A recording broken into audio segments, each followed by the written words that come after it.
I should someone said I need to cosplay as Puma as well. So I'm like, I'm fat, so I'm good. But we can try.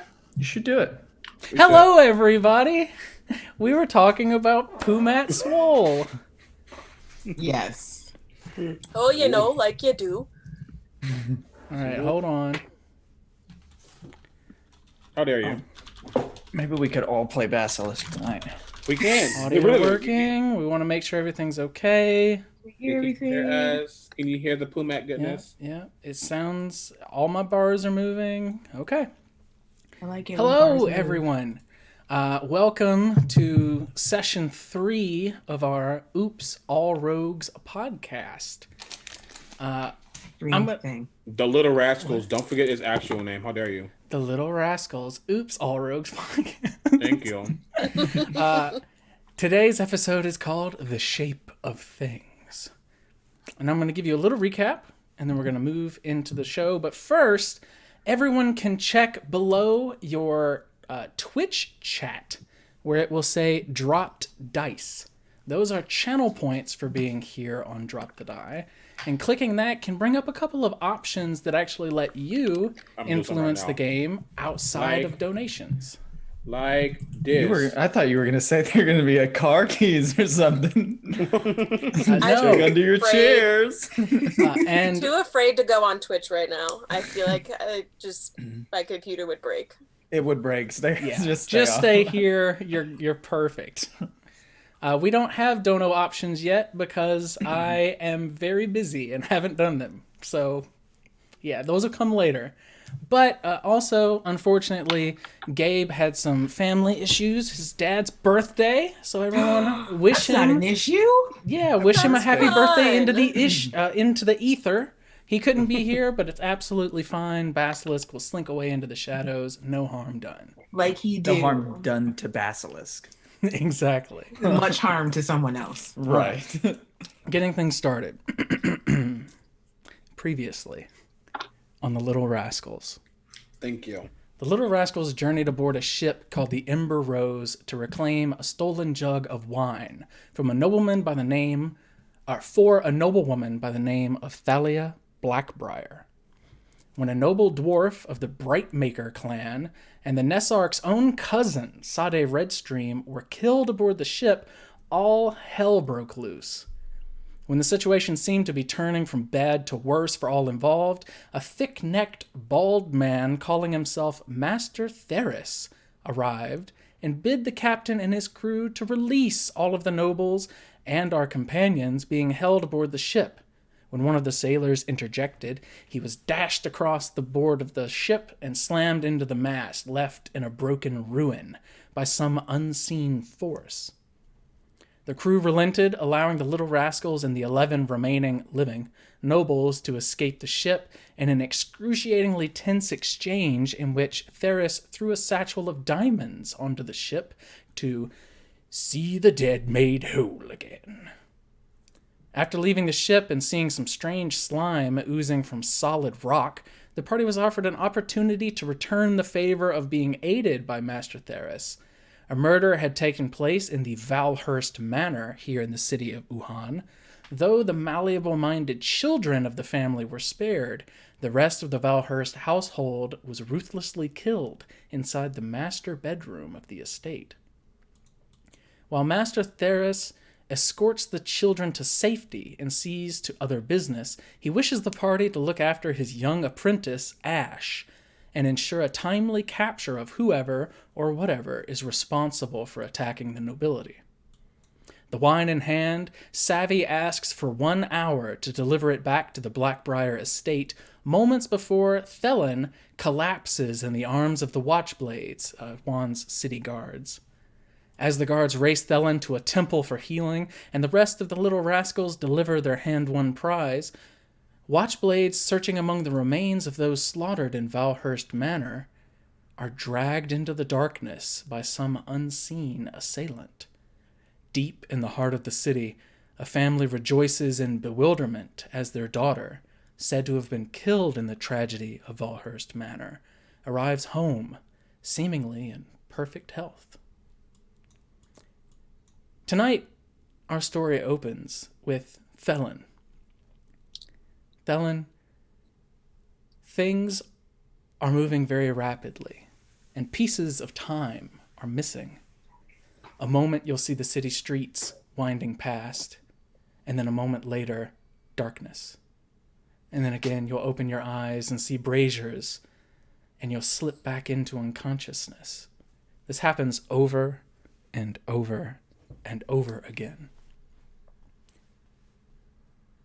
Once you open your eyes and you can hear voices. They seem distant and faint, but you hear them all the same. There's an older man saying, "I don't know how she's lived this long." A woman saying, "The poison should have killed her an hour ago." "Well, let's tend to her as best we can. Fetch the physic." The next thing that you see is a light being shown into your eye that is pried open by 2 fingers looking at your pupil. It's blinding and probably very disorienting. The fingers back away when you shake your head. In front of you, looming over you, you seem to be on some type of pedestal or perhaps a bed. You see a person, probably 5'10", but they're wearing a mask, a leather mask, with a screen where the mouth should be, and small glass goggles where the eyes should be. Cloaked, hooded, standing over you, they have a small oil lamp, probably smaller than your fist, that they were shining into your eye. And they say, "You've awoken." Blow out the lamp and put it into a small bag next to the bed you finally realize you're laying on.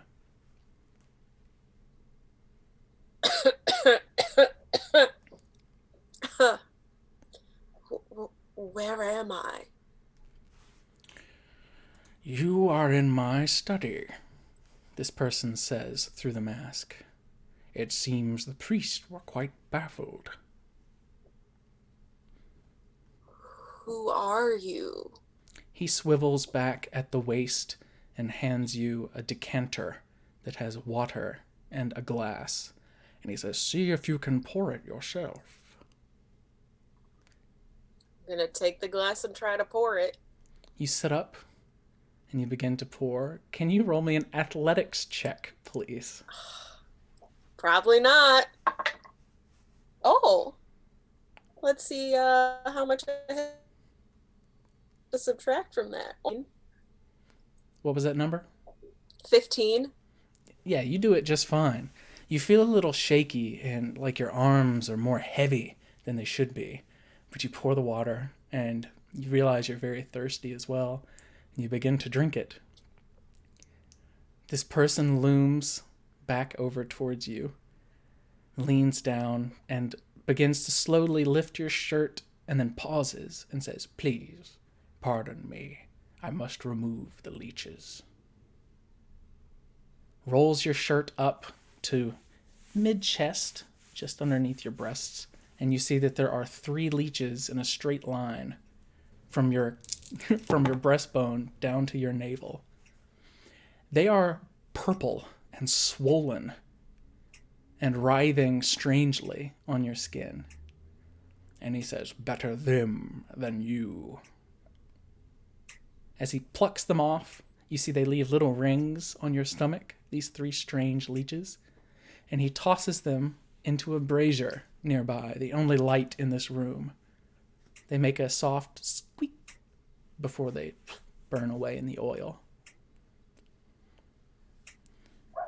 "You should really get something to eat." Where is the closest tavern? Where are we still in the city? "Oh, of course, of course. They only had to bring you a small ways. I'm told that we're less than 3 blocks from where you collapsed. Near the Noble District, right?" he asks. Yes. That's where I last really, remember being anyway. It's all a blur. I understand. The poison coursing through your veins would have dropped an ox. Very peculiar you survived it. He gestures that you can roll down your shirt at your leisure. He's putting things in a bag and clipping them closed.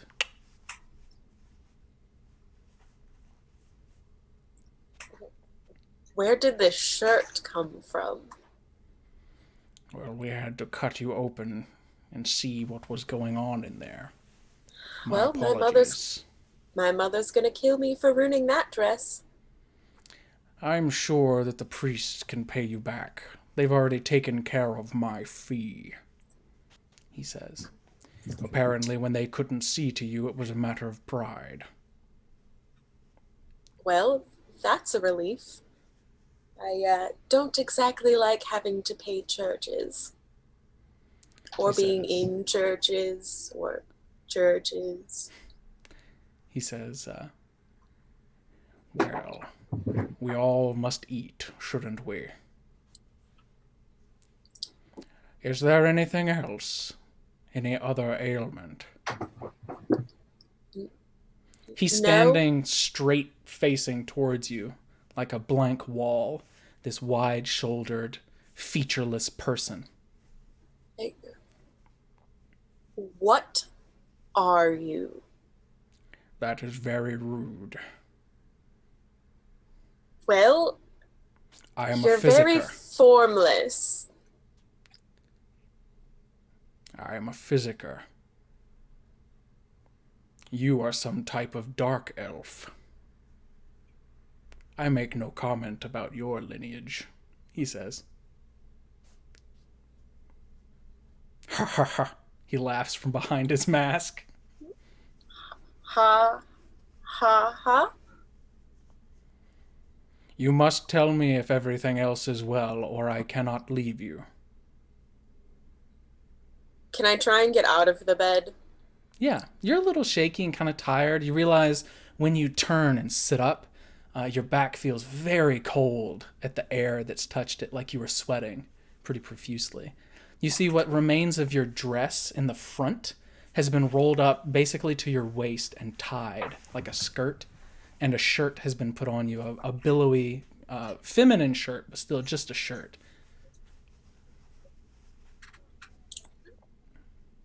Do you know where the rest of my things are? Right over there. He gestures to one of the nearby chairs, and you see all your accoutrements are stacked there, waiting on you. I'm gonna try and walk over and pick it all up. Yep. He's still standing, and as you move, he turns gently so that he is directly facing you with his chest and face.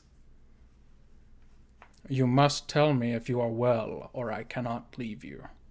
Well, apparently everything is in working order now, so I guess I'm well. Thanks to you and those horrible little creatures. He nods, and he says, the leeches will be missed. I will replace them shortly. He opens the door of this very small, you realize this is not a room, this is the entire place.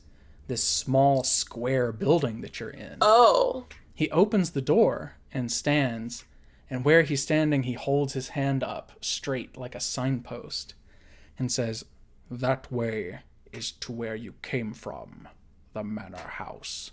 And then he turns like 30 degrees with his arm. That way is where your friends left, towards the Blackbriar estate.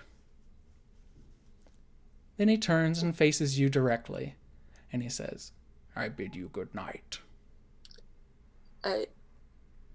Good night, thank you, and I hope I don't see you again. I hope you have no need, but if you do, seek me out.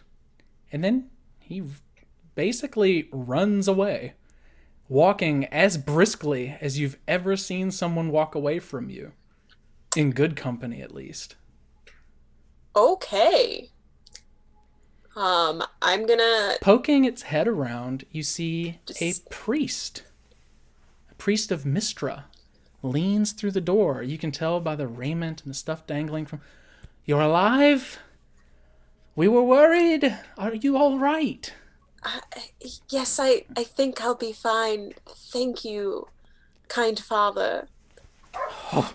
You did have us worried. We were afraid some of your companions might need to have revenge on us or something.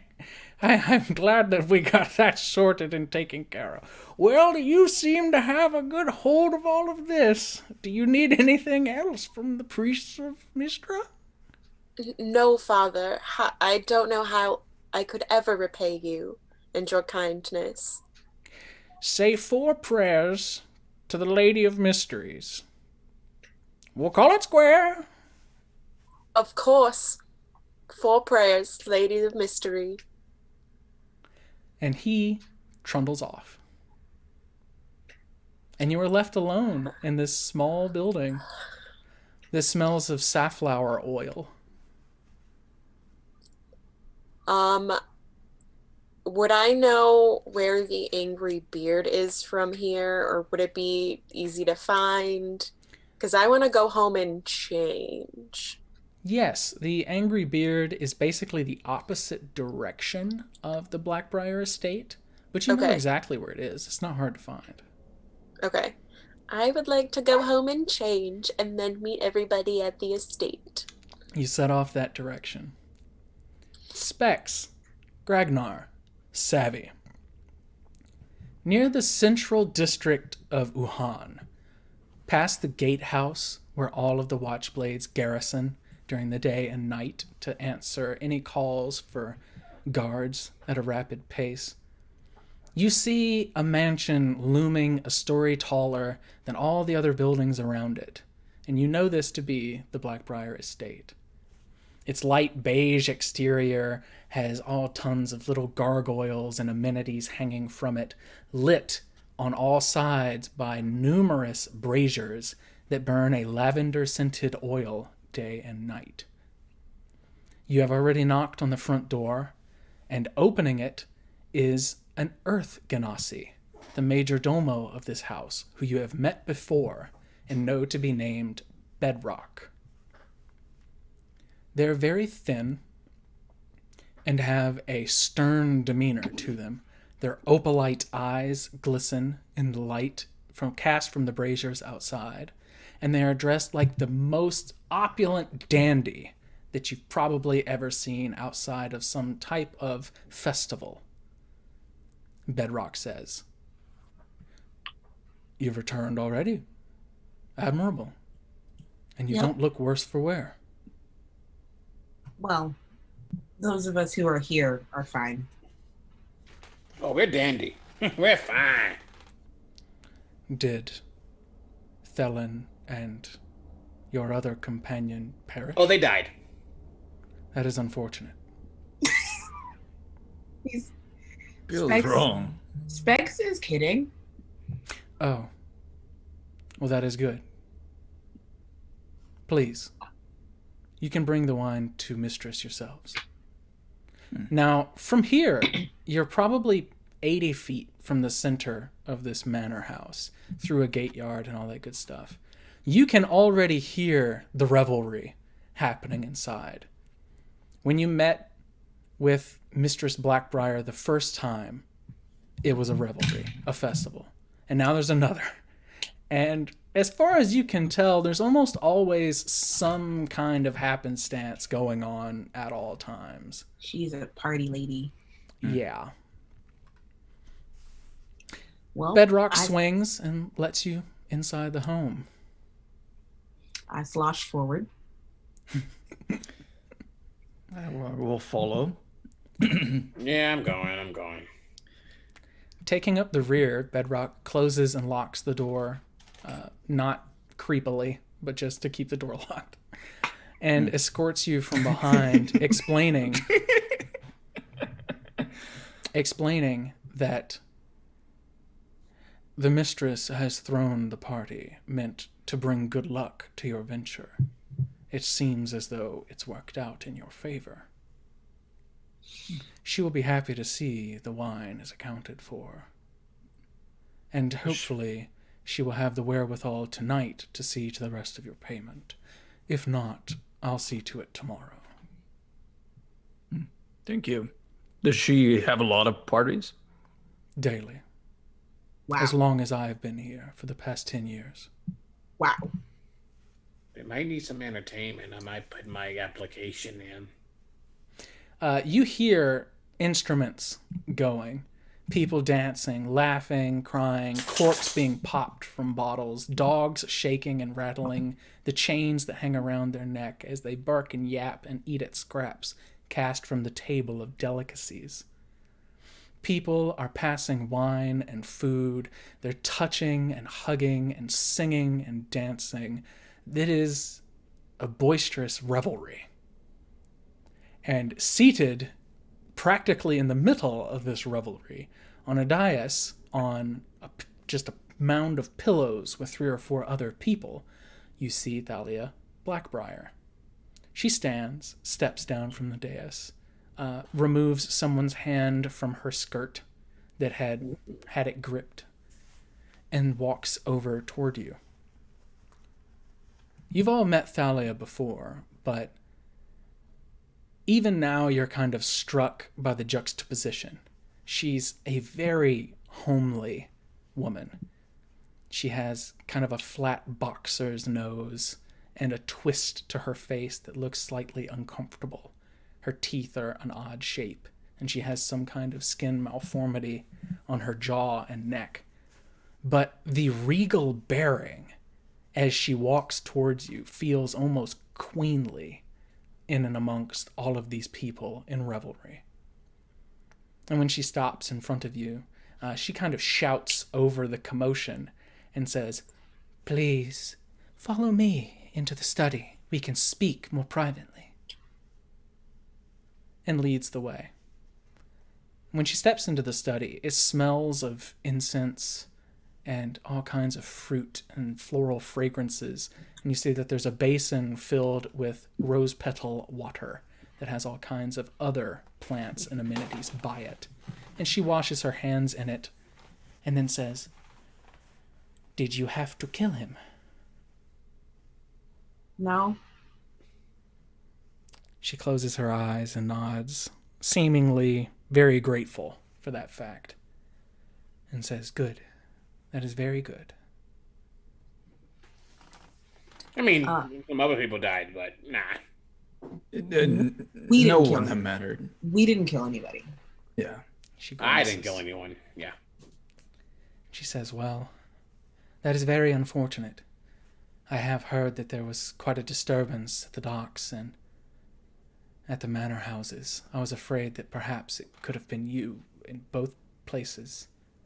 It wasn't you at the manor house, Nope. We got correct? in. We got out. We got in. We got out. It was pretty easy. The Yeah. manor house thing definitely wasn't us. She lets out a sigh and puts her hand on her chest. That is an incredible relief. You've spoken with a lot of people. Curious, what did you hear happened at the manor house? She sits on the edge of a long mahogany desk and says, "I am unsure. The few people who have come by and spoken of it said that there was some kind of explosion. But the explosion happened apparently after one of the guests at the Valhurst Manor came upon some kind of murder." Can I look for ticks? I want to make sure that she's not hiding anything. Sure, you can roll me an insight check. I surely will. As that's going on, I'm just taking the wine off of my back and undoing the cloth that I've wrapped it in. It's an 8. She seems a little rosy-cheeked from the revelry, but past that, she doesn't seem odd in any capacity that you can tell.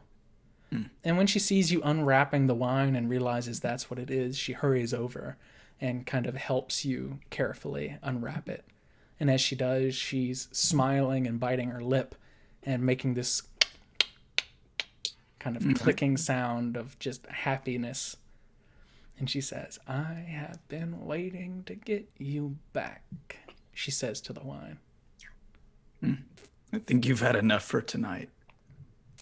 Oh, my dear Gragnar, no. No, we have never had enough. You have certainly not had enough for tonight. I haven't had any, and I don't plan to. Oh, that is unfortunate. I'll take like a glass if you have something, though I don't really drink. This will be anything. a singular treat. Savvy, will you be having any? Sure. I mean, it was so awesome enough that you hired us to get it back. I think it would be only right if I had some. She's like holding it, it's pretty sizable. She's holding it by this gourd-like shape in the middle. And she says, "This wine was found in a sunken ship in the bottom of the Sea of Falling Stars. Ooh. It is older than anything in this city. And protected by this," she rubs her hand on the outside of this ceramic container. "This ceramic, nothing about it is aged or damaged after thousands of years." She's like hissing in anticipation. "And I will drink it." And how did you get it? A fortune. Cool. I bought it from a merchant coming through. Apparently, he bid a price that he thought was unreasonable for anyone in the city. I doubled it and paid. She smiles. There are few things in life better than a once-in-a-lifetime experience. Far more than gold. Neat. I mean, this is great, and I love this exposition. Like, it's a really good, monologue. I might have to steal that. But can we open it? She says, "Certainly. Follow me." And she walks back out into this open, hedonistic revelry and says, "My dearest friends." And everyone kind of quiets down and the music comes to a stop. And she says, "Each of you has a singular opportunity tonight to try a single sip of the rarest wine ever to face mankind." We get the first sip, right? People are like, "Hell yeah, I'm ready for a sip of super rare ocean wine. Let's do this," It's just ocean spray cranberry juice. Yes. She leads you back to this middle dais, and a small table on it, sits the wine down, and holds out her hand and kind of snaps for a knife from someone from the crowd. And Bedrock pulls one out of their waistband and hands it. And she begins to cut the wax seal over top of the wine very carefully. And when she pulls the cork, it makes the whoop. And flooding out from this uncorked cask of wine is a pungent, mind-numbing smell that fills all 3,000 square feet of this enormous ballroom. Can all of you make me a Constitution saving throw? Gragnar and Specs, you would have advantage. Oh boy. Oh, that's good.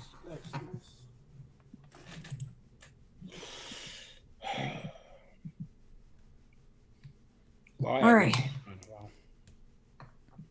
That's a 15. 15. 21. 21. You say Constitution save? I got it. 20. 20. Okay. All three of you keep your faculties. When this waft, this smell, slams into you, your mouths instantly water. I don't know about Specs. Your gut churns. I don't know about Specs. And there's this moment where everything gets light and hazy. And all of you kind of feel this enraptured kind of joy washing over you, and you see some weird shit happening. Like the curtains look like people and they're hugging one another.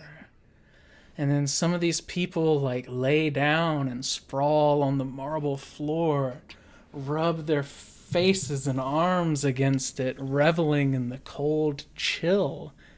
You see even Bedrock, with their bedrock demeanor, kind of tilts their head to the side and up, like they're about to pass out, just from the smell. The fucking ecstasy. Right? Gragnar, you have a very high perception, if I remember correctly. You remember incorrectly. Oh, so was it But we can Specs? try. Who has the highest passive perception? 12. 16. 16. Yeah. Specs, you see among all these weird visions, a singular one that catches your attention more than the rest.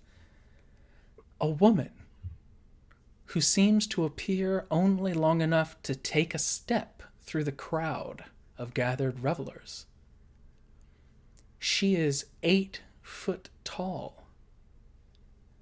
She has almond-colored skin that seems too perfect to be real.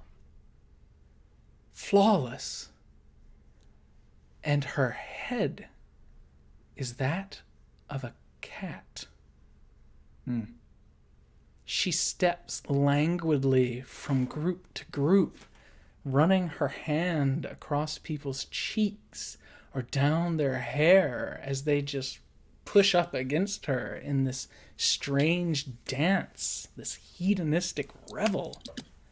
And she's smiling from ear to ear with lips that go further than they should to either side of her feline head. Can you make me a religion check, Specs? Yeah.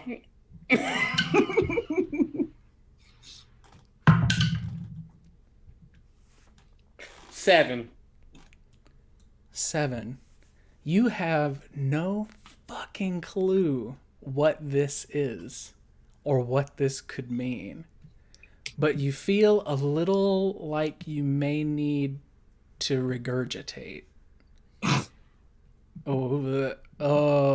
It's not feeling so great for you very much anymore. You see, Gragnar feels a little bit Big similar. question, because I don't eat, drink, or breathe. Is this more magical, or is this just like an essence? Certainly, this is magical. Okay. All that, yeah, Like- for sure. You know this is magical. Yeah, I don't like that. Can I use my my eye for detail? I mean, it's just a perception check, but can I like make a perception check? Because this is really weird. Yeah, with an eye for detail, that makes sense. If you feel weird and everyone's acting weird, you definitely do it. Right? Yeah. That's cocked. That's only a 10. Yeah, everybody's real weird. Yeah, you see all these strange revelings. Some people, like, they're moving like they're drunk. And some of them are blackout kind of drunk. And someone falls and knocks part of a table over, spilling a bunch of wine and food. And then other people kind of get on their hands and knees and start eating some of the food and rolling in it and pushing it into their hair. It's like this big thing. Thalia Blackbriar, who's standing right next to the three of you, tilts this wine to the side, glug, glug, glug into her hand.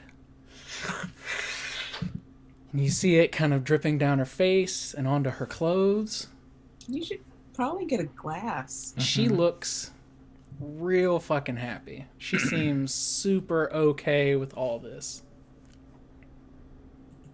A quick question. I don't know anything from a religious standpoint, but I am someone who, well, how to phrase this? Because of things that Specs doesn't realize, I am someone who understands history very well. Is this something this entity, something I might have read about, or something in my past has read about? You've sold me. Roll a history check. I'm gonna laugh if everyone keeps rolling under a 10. I'm choosing different dice. Different die. That is yes, 18. I thought you were gonna say 10. I was gonna fucking laugh. An 18. You kind of roll back the years and all the things that you've read because they blend together through this whole timeline of your existence. Everything you've really read.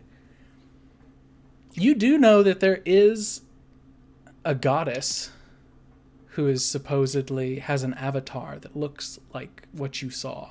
It's gone now. As it made its way through the crowd, it just disappeared, as if only summoned for an instant. You know that there's a goddess called Sheress, the goddess of delights, the dancing lady, the succubus of sensation.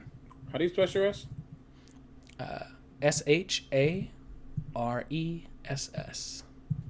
It's just a goddess of Delights, the dancing lady, succubus of sensation. She is I a love that. demigod of cats, vengeance, and war. Sure. Cats are all those things. They are. At this point, can Savvy would like to sniff the wine. Can you smell it? It smells like a fruity, slightly sour, very pungent, spiced wine. I'm detecting hints of rose and blackberry, Cardamom, and, red currant. cardamom. There's a little bergamot in there. nachos. Yeah, but Oh, it doesn't- tastes just like the one out of the box. It doesn't smell like, putrid or anything. It just smells like wine. Can I try to take the gourd from? Oh, she's dancing now. She's dancing with herself, clawing up at the sky like a cat trying to catch a toy. Oh, so is she still holding the gourd, or Nope. is it just like She's left it elsewhere? on the table. Oh, all right. Well, I take it. Hmm. Why not? Ooh. Why Why not? Why not? And why not? Hey, DM, something weird's gonna happen. He redeemed it. Oh, Is this no. not weird enough for you? No, That's something weirder. if you're looking at Twitch, something weird's gonna happen. Yeah, okay, I got you. I'm afraid. But yeah, I will. I'll drink straight from the gourd. You drink straight from the gourd. Yep. It is a very fine vintage. It tastes almost like liquid candy. There's no burn. There's no pain to it. Nothing but a wave of familiar but remarkable pleasure. You take this drink, and your charisma score is reduced to 1. Oh no! And you begin to revel. Oh man! So you all see Savvy kind of swing over after taking this drink. She sets the gourd down on the pillows, swings over and scoops Talia up in a close embrace and starts dancing. I do the sprinkler for comedic effect. Wow, that's some. Hey, Gregs, you should get some. That looks fun. No thanks, I'm good. Come on. We just had a really nice time on a boat, and we delivered the gift. Therefore, I think it's party time. Why don't you go first and I'll join Well- you afterwards. But I mean, like, I am, like, I don't know if I'm able to actually drink. Fuck it! I'm gonna grab the gourd and try to down some. Specs, So, you take a big swig of this, boom, boom. and it rattles around in your storage chamber for a moment. And it feels like 2 hands are gliding over your body, across your chest. And it's warm. Like, you know what warmth is, but it's never felt like a warm touch before. Oh, is this heat metal or am I just happy? Specs, your charisma score drops to 1, and you begin to revel. Wee! Tell me what Specs reveling looks like. Quite literally doing the robot, but also like gets to like an area where like no one's there, and if people are there, he like pushes them away to have his own personal dance floor. Yeah, And then he's just like owning it. You boot some people out of the way. That's Like, no problem at all. Move! Actually, he actually takes out, he has a small, small for him, but he has a small, like, double drum thing that he keeps, and he just takes it. Yeah, he's having a good time. Gragnar, you see your 2 companions and your employer. A room filled with people, nobles and travelers, musicians. They are making this cacophonous racket that's so oddly tempting to you, but at the same time, there's no way that you would ever succumb to this kind of craziness. It still does look like the walls are slowly bending inward and outward, like a set of lungs breathing in rhythm with your own. Ugh. You see the chandelier overhead dripping like candle wax down onto the people. As someone who's always the designated driver, I could not relate to my character more right now. Are there any Same. bottles around? Bottles? Yeah, like a bottle of wine that's not this one, or like an empty there's bottle. plenty. So I struggle over to this bottle of wine and I pop it open and pour it in like a decorative plant or something. And I would like to take some of this wine that comes in this big thing and save it for later. Sure. Okay. You pour some of the wine out and into this decanter, because that would be easiest to pour it into. Sounds And you good to see it sloshes and dissipates very rapidly. And you notice Thalia's clothing, there's no wine stains on it. The slickness on Savvy's face from where she drank and drank and drank is gone. It's as though this wine does not survive outside of this vessel for very long. Well, that's a damn shame. And I just kind of put the decanter back as somebody who probably doesn't like not being in control as the group's mastermind. He would probably want to get away from this area, probably go back to the study and kind of catch my breath and try to let these things fade away, and then probably like watch through the window to make sure that So like, we see Specs and Savvy are Ragnar almost swimming through people, pushing them aside as he staggers. The camera is moving like it's on a boat, trying to keep focus on you and where you're going. You push your way into the study, and the smell that was just a comment earlier hits you in the face like a pillow. Wham! All these beautiful, wonderful smells.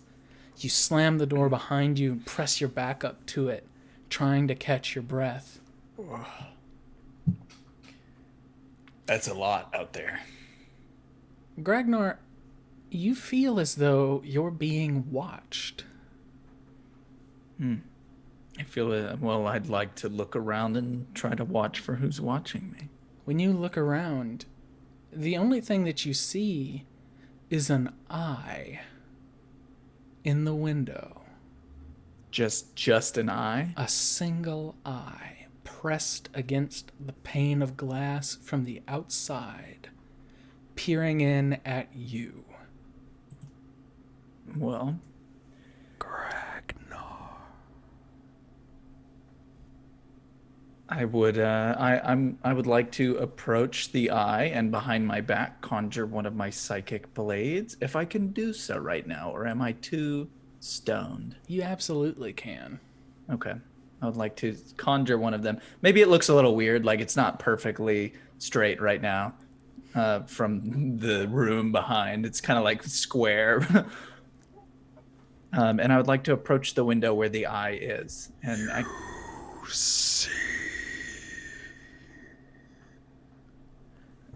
The glass in front of the eye cracks. But the eye does not come through. It's as though it's trying to press through the glass. I'm torn whether I want to open this or not. Yeah, I think I can take an eye. I open the glass. You open the glass. A cool breeze comes into the room. It's stark. It kind of shakes you from this strangeness a little bit. The feeling of being watched doesn't leave, though. I want to lean over and look out into the city ominously, and then up above me. You can barely make out the wisp that in a few hours dawn will be coming. And you hear some of the gulls in the distance. The city is so quiet this late. But you don't see anything out of sorts, nothing out of order.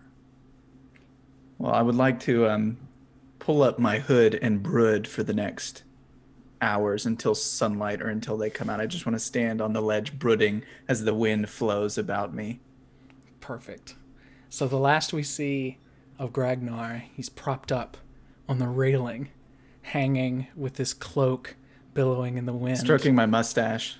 Do you have the red Duragar eyes, or do you have slate gray eyes, or what?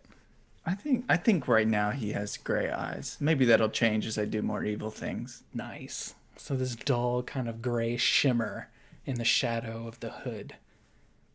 And Sandstorm playing in the back. Felon!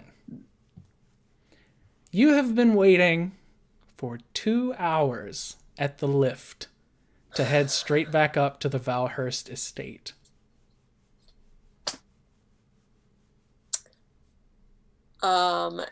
Is there anyone around? Do I see anyone? Are there any people? Am I alone in the darkness? There is one other person standing across the street from where you have post up. And they are just sitting and waiting as well.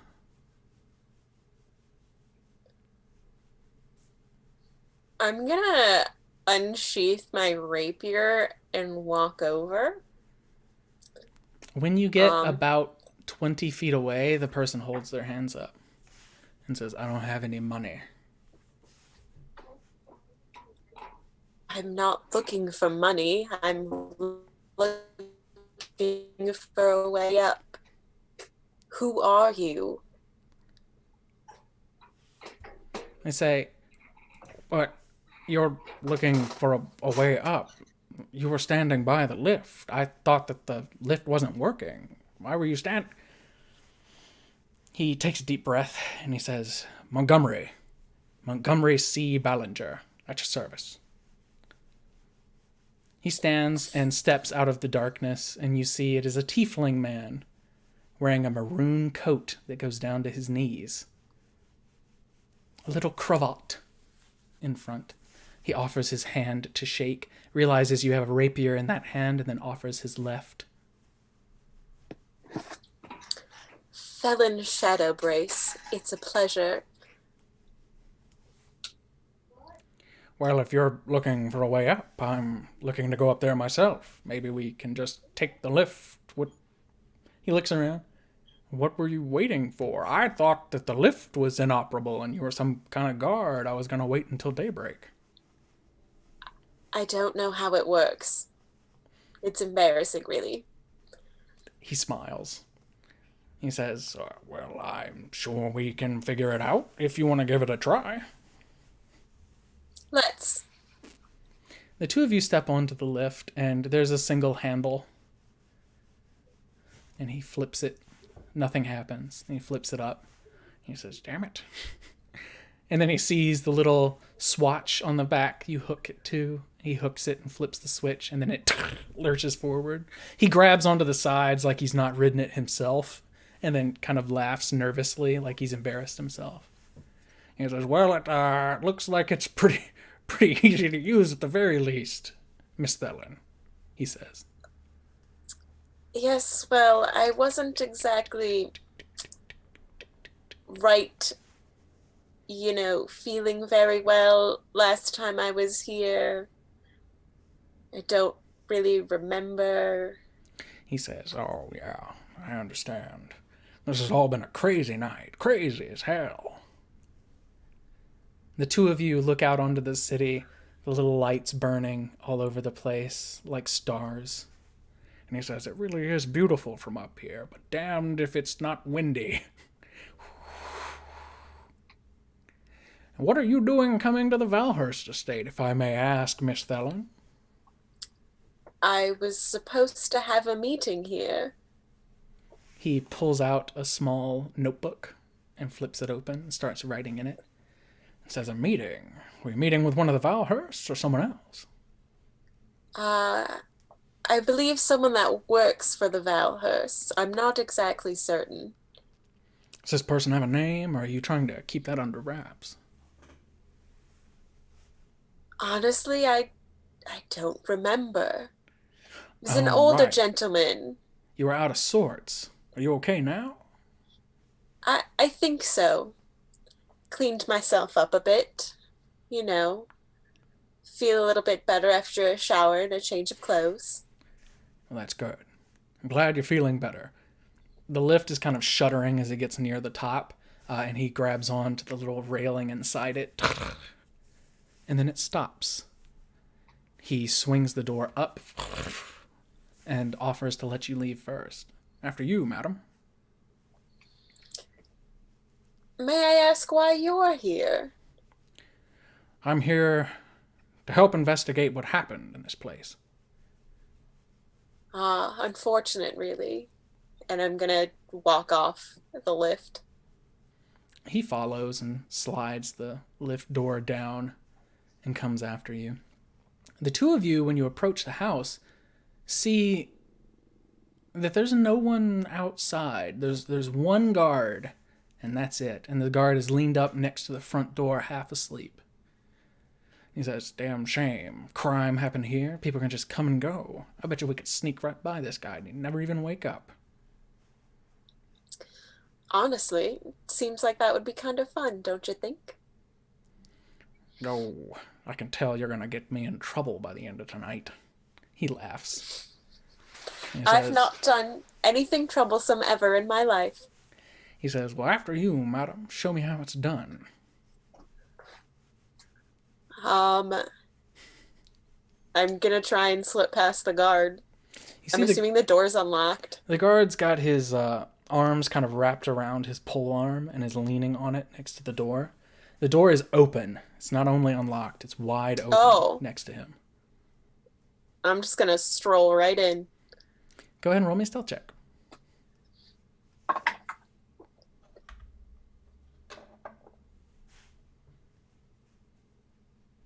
15. All right, you sneak by no problem. He doesn't stir at all. And you see your companion, Montgomery, kind of comes up, and he tucks his jacket, his coat in front of him and holds it close so it doesn't swish. And he's looking at you trying not to laugh. And he seems to be really wanting to impress you. He rolled a natural 20. So he'll gingerly come up the stairs too and by the guard. And he stops at the guard and kind of looks at him real close. Fool. Steps inside. He says, well, hopefully we don't get in trouble for that with anybody else. But since the Valhursts are, from what I hear, dead, I don't think there's anyone to get us in trouble in the first place. No, seems like we did it. And honestly, I think there were more gods here last time I was here, but I could be misremembering. Shall we take a look around? From what I saw outside and what I heard through the grapevine, it was the master bedroom on the 3rd floor. And the two of you begin to ascend the stairs together. Gragnar It's about this time that the revelry has more or less died down. There's light snoring coming from the room. But past that, it's been a little while. You're probably a little cold to the bone being out here on the ocean breeze as well. But it's been a few hours. I haven't moved a muscle. Do you Okay, continue maybe to a couple stand? muscles. Yeah, at this point, you kind of snap out of your thoughts and realize you haven't moved at all, and you're a little creaky. Ooh, yeah. Feeling my knees are a little sore from stomping through the floor earlier tonight. I'll take a nice morning jog in this stranger's mansion. Go see all the sleeping nobles. They just pass out right there on the floor. Yes, they're all still in the ballroom. But there was like a mountain of pillows there, so it's probably really comfortable. They seem pretty comfortable, other than the ones smeared with food and wine. Is there one that's like my pillow, like a really expensive pillow that you always see in the store, but you want to kind of buy, but you're like, am I going to spend that much on a pillow? Because if there is, I'd like that pillow. Sure. Okay. Tell me what that pillow looks like. It's probably like a purple pillow with like jade inlays. Probably has some swirls to it. It's kind of been to the side, so nobody's really ever put their head on it. So it can still be like my pillow. And being purple, Gragnar immediately is drawn to it. One of the swirls looks like almost like a cartoonish child G, and that just really stands out to you. It's embroidered, and I'm like, this is cash. I'm gonna take this. And I think about the diamonds that the diamond that Specs took, and I think to myself, this is my diamond for the night. And I stuff the pillow into my pack. Mm-hmm. I feel warm and fuzzy, and then I look around to see if anybody saw me. You see that Specs, Savvy, and Lady Thalia Blackbriar are still dancing. Yo, okay. I want to go over there and try to shake my buddies out of it. When you reach up, who are you shaking out of it first? Yeah, I've been hanging out with Specs a lot. I'll try and wake Savvy up. We need to bond a little bit. When you touch Savvy, you come to. Your charisma's back to normal. Are you all right? You've been dancing for like 6 hours. 3 hours. Sorry, time. That's what I rolled on the flies when D4. 3 hours. I was brooding for a while. Do I feel tired?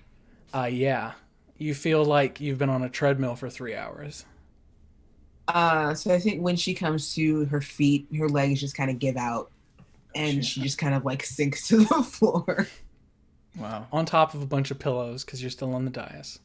Yeah, on top of a bunch of pillows. And she just like grabs, like, she doesn't like go to sleep, but she just like grabs one and is like, comfort. And then she looks around, like, I look around and I'm like, what happened?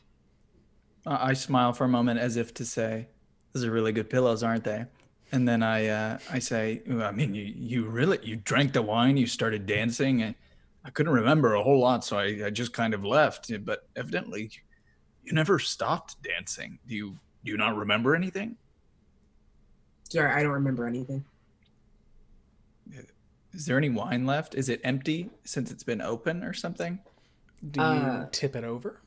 I will, or I'm sorry. No, I will, if he asks this question, I'm going to, still hugging the pillow, I'm going to elbow crawl to the wine. And because my feet hurt, and I'm going to look in it. You look down. It's dark, obviously, but it doesn't seem to be filled with any reflective liquid now. I will let go of the pillow and shake it. A hollow, empty sound. If you blow on the top to make a note, is it like a really, really low note, like or something like that? Never mind. Savvy just looks at you. I will do that thing. I assume that the mouth of the jug was a little bit bigger, but I will still try.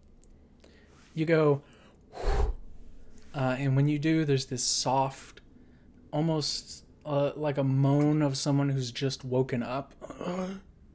Okay, don't do that again. And then, That's so creepy. I'm not going to do that again. And then the ceramic jug in your hands begins to crack. Oh no. Oh no! We're gonna get in trouble. Quick, put it under the pillows. It falls I, apart. I put a bunch of pillows over it. You put a bunch of pillows over the broken pieces of ceramic. Yeah. Oh. I'd like Then to I use sit on my. You sit on it. I said, I'd like to use my mind mage hand to flick an hors d'oeuvre at Specs to wake him up. And I just want to have like this parental, like I've been sitting in the chair all night waiting for him to come home. So you so that when he basically wakes ready up, I'm just like- yourself and then mentally flick it. Yeah, right? it's just like, Specs, a bacon-wrapped quail chunk hits you in the chest. Boop. And you are stopped from your revelry. Your arms feel very loose and tired, and you have apparently kicked and stomped a bunch of shit in the surrounding region of where you are in some kind of strange angular dance.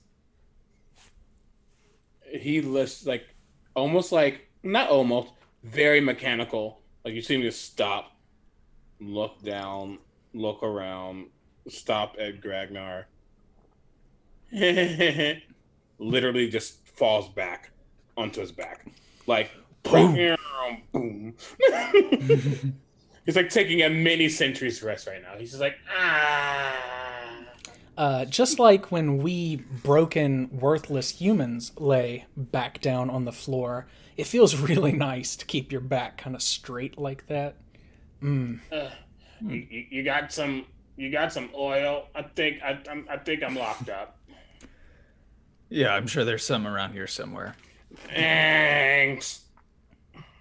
I suppose I'll go and shake Lady Thalia out of her. Why don't we let her dance? If she wakes up and sees that we broke this very, very expensive bottle. You Maybe have a point. I mean, but what if she gets like really tired and like dies?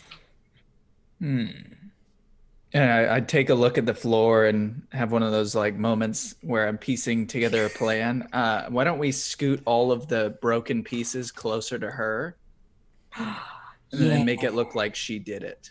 Like she stepped on it while she was dancing. She knocked it over or something, and then we get our story straight. Yeah, so yeah, in her drunken revelry, she kicked the urn and it broke. And then she stepped all over it. Yes, that sounds good. Yeah. Specs, are you okay? Give me like 32 seconds. Okay.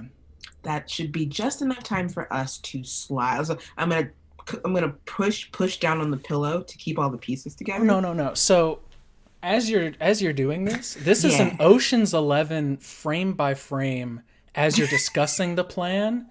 It's showing you scrape. Yes. The slow motion of you spreading it.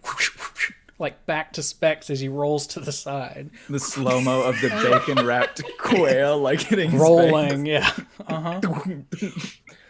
Step 1, collect the shot. Like, it does the whole thing for you. I like it. So then, yeah, that's what we do. All right, and then I kind of look at Specs. I say, engage. Okay. Crack. Oof. There we go. Yeah. Gets up. I'm ready. What are we doing? Wake her up and say that she did this. Gotcha. Oh, I need to. Oh, and scene. Wash over. I like very softly touch and get. When you touch her and she comes from the revelry, you see that her hair is plastered to part of her face from sweat, and that her clothes are kind of gossamer and sticking to her. Savvy, too, is sweating like mad, but Savvy's also in much, much better shape than this woman is. You need to stop. You. And like, he's pointing at like the pillow and wherever like the stuff is broken. I'm sure there's like one small piece just like missing, like outside. Like, look what you did. She looks down at the pile of broken ceramic and looks at you and Savvy and Gragnar. And she reaches out a hand and takes your hand, Specs, and then takes your other hand and twirls with you. And she says, I have never, she's still trying to dance, reveled so perfectly. Oh, Well, trust me, it was She amazing. lets you go when you struggle and kind of just like spins to herself. I could never have imagined it would be so perfect. I could never have imagined. I think she's back, at least. It was worth it. Every copper. She sits, clearly exhausted, same as all of you. But the ceramic that is very valuable is now in a million pieces. She pulls her crinkly black hair back behind her head and takes a big breath and says, That's fine. That's fine. Oh. Still worth it. He I could not. completely just breaks character. Okay. For real, it's that same thing. Just like You all just like, oh, well, okay. And she says, I wasted a really good monologue moment. a single moment so perfectly spent is worth all the fortunes in the world. She's still panting. Spent more than a moment. speaking of fortunes, though. Right. Oh yeah. Money. She says, yes. I'll draft the papers of patronage first thing tomorrow and have them notarized. No problem at all. And how much did we say we were getting? I heard it was a lot.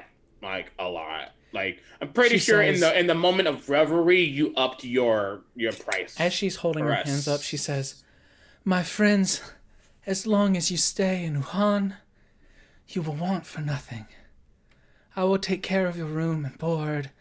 I will take care of your food and travel. What you have given me I could never repay. But as long as you are here, you are my guests. Wherever you want to stay. Gragnar, you got some paper? Yeah, hold on, let me write that down. Yeah, man, we need to make a contract real quick. Just make sure. You already signed Ever. a contract. She's just got to form the papers. Your notary isn't that guy, is it? And I point to some like totally plastered guy on like 20 pillows. I'm like, because he's fucking wasted right now. He's probably in here somewhere. All right then. She gets up and goes over to Bedrock, who is sitting almost as though Specs powered down, sitting hands on the floor between their kind of spread legs, just passed out, head drooped down. And she begins to kind of touch Bedrock's head, and you see the dust and little bits of earth kind of flake off of it, like always. Bedrock, wake up. Bedrock comes to, and she says, we need to get the papers for all of these wonderful people all of them. And Bedrock kind of looks around, like half confused, rubbing their stony brow, and says, yes, my lady. I'll start on them immediately.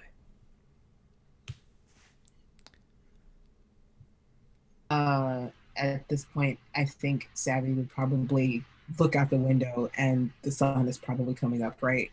It's very pink outside. The sun is on its way up. We were supposed to be somewhere. Shit, were we? Thelen! That's a perfect fucking segue. Oh shit! Thelen. You're right. I brooded for like 3 hours. You are on the 3rd floor of this manor house. You have not seen anyone else. And as you approach the bedroom, clearly it has had the door pulled almost from the hinges, and you can hear the of the wind outside. You're nearly 1,000 feet up, and the wind here is frightening sometimes. On this earth moat, it gently moves in the breeze, but never so much as to make you feel sick. And you can see, coming from the doorframe of this bedroom, the glow of sunlight as it begins to crest the far horizon. You also smell the incredibly powerful scent of blood and decay, as well as, since you stealthed your way up here, you hear the crunching of teeth through bone.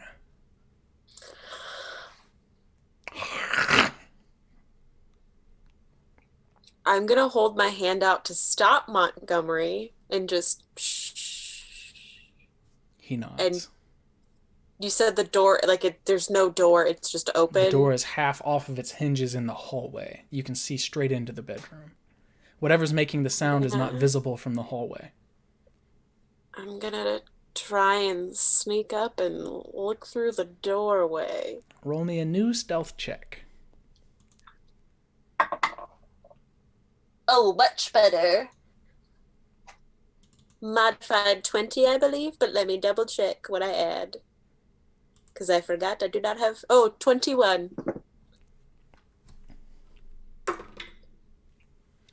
You sneak up and poke your eye around the corner, holding your hair out of the way. Look into the bedroom. The blinding light from outside is almost too much for you to bear. But you see hunched over, chewing on a body, are two gangly, twisted figures. One of them wearing noble's clothing, the other dressed as a guard.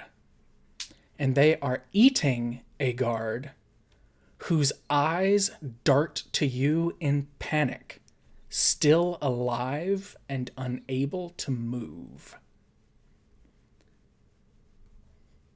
You see that there are two other forms, one half on the bed, frozen in perpetuity, with a plastered face of terror, a guard, and another much smaller figure standing very near the opening that falls 1,000 feet to the stone floor below, a girl who looks slightly familiar to you. You remember her helping you to walk at some point? She's wearing robes that are ripped at the chest, and there is a gash from her neck just below her chin down across her armpit, bleeding down her clothing, and she cannot even turn to look at you, frozen in place. One of the hunched figures, knowing that its next meal is about to be able to move again, stands up, this one dressed as a noble, steps over the guard, grabs hold of this short apprentice wizard, and bites down on her shoulder.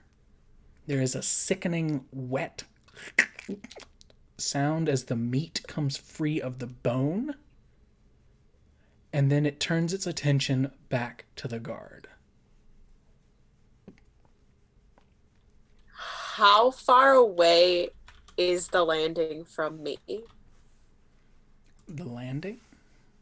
Like where Ash is? Like how far away am I to her? Probably 25 feet. Where she's standing, there is no wall. There is no ceiling. The corner of the house has been blown away and turned to dust. Parts of the ground around her crumble and fall below, and a constant shower of tiny rubble that blows in the breeze. Would I know what it looks like on the other side from being below it?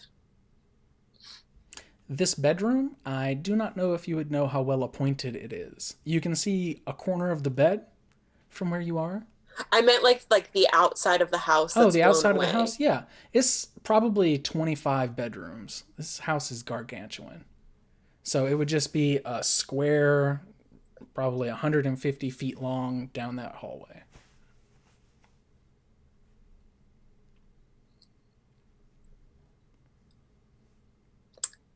I'm going to shadow step to Ash. Mm-hmm. You take one step forward and you appear at Ash. And I'm going to try. Both creatures turn their head, and you see one of them has dark, very clear skin with ruddy red hair. Seems to be one of the Valhurst children, one of the older ones, in his late teens, maybe early 20s. His eyes are sunken and red, and part of his jaw has dislodged and is hanging loose. His arms are quite a bit longer than they should be, almost like a caricature, and his fingers end in talons that have been rending flesh from this guard for at least an hour. And I'm going to try to take Ash and pull her like Spider-Man crawl out of the building. Roll initiative. Fuck.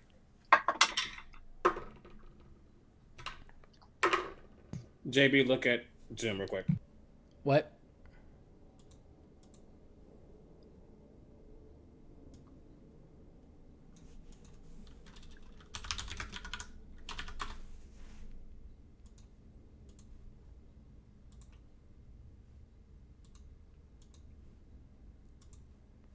Oh Lord, all my windows changed. Hold on. All right, what'd you get, Thelen? 9. Okay. So, the Valhurst son, who he looks to be in his 20s, very early 20s. He has kind of a spattering of beard coming in, but it doesn't look full quite yet. He seems very thin and very willowy, just like the rest of his family. But something about him has been twisted by some kind of evil machination. He does not seem to get the jump on you. However, the other, this guard, whose helmet has been cast aside, who has the same pallid, gray look to his skin, a tautness and taloned fingers, turns and lunges at you. When it does, it comes claws first and makes a swing at your stomach. That is an 18 to hit. Definitely hits. All right.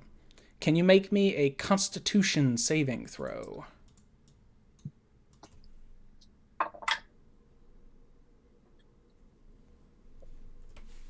19. Good. You take 7 points of slashing damage as the claws rake across your midsection, and you feel some kind of... Oh, you would be at half hit points from being healed earlier. No, her saddle step thing. I know exactly what you're talking about. No, yeah. But I don't remember if it's just resistance or I'm impervious to all damage for a It's turn. resistance. So you take 3 points of slashing damage. I play a Shadowkai, that's the only reason I know. Shadowkai are dope. I love Shadowkai. Listen, I love creepy fairies. Whatever this poison was that leached into you almost immediately felt disturbing. But there's some kind of bulwark, you think, of your elven make that forced it away, including your own aptitude to shake away such things. And it has no effect on you. You have Ash by one hand. You see Montgomery in the hallway, crouched like he doesn't know what to do, and he starts to back away slowly. What do you do?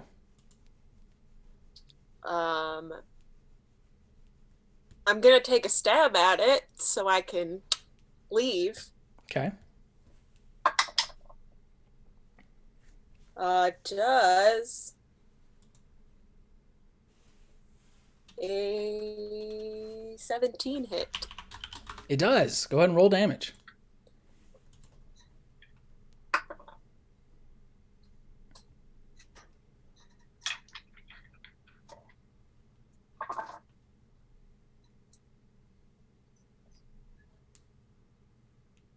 $15.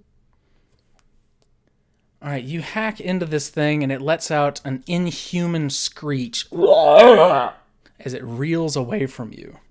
What do you do?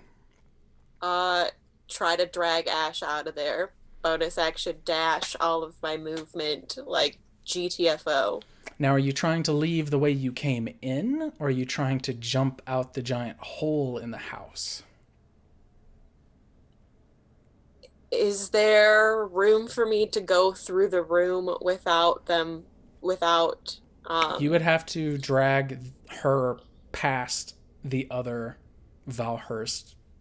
Okay, then no, I'm trying to go out the giant hole. Okay. When you get to the edge, you look down and you see that there is a 10-foot gap between the edge of the manor house and a 1,000-foot drop to the city below. You are 30 feet up.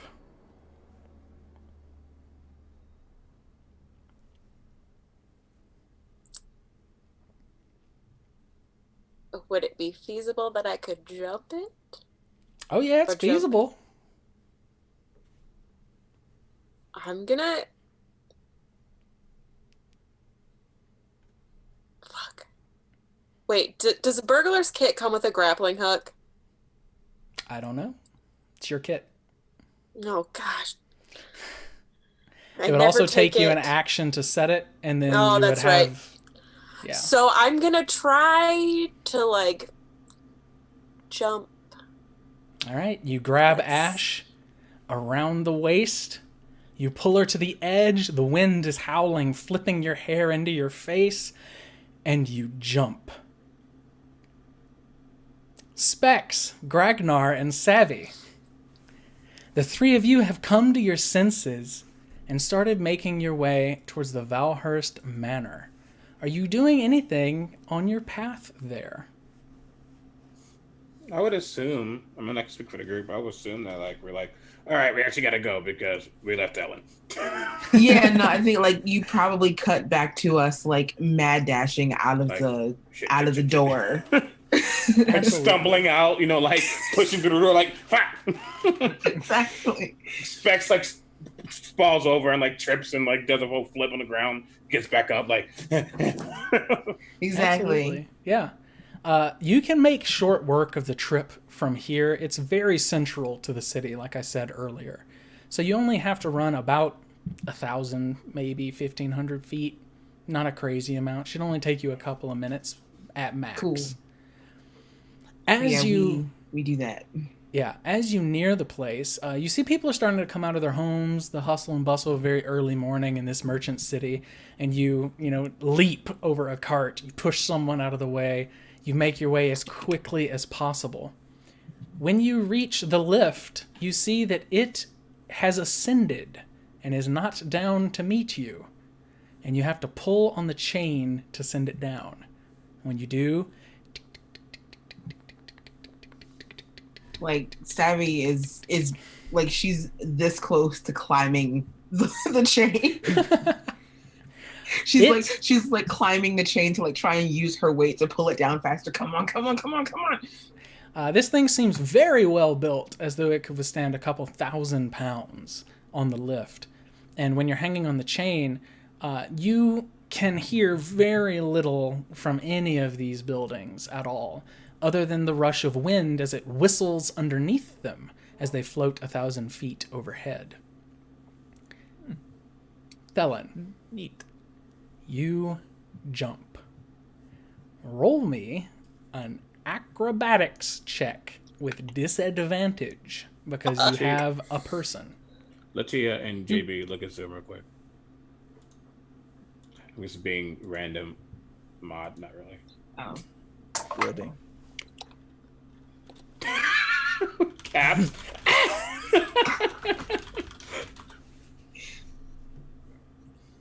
Make sure we're all on the same page.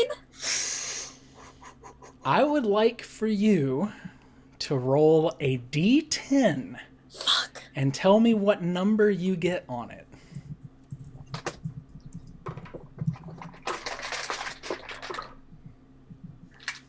Sorry, I have to get a D10. How dare you? Rogues don't use D10s. But who uses D10? Exactly. 8? When you land, you take 10 points of bludgeoning damage, halved because of your good roll to 5. Ash takes the full 10 as she slams shoulder down into the dirt. The two of you roll 8 feet toward this 10-foot drop-off and stop.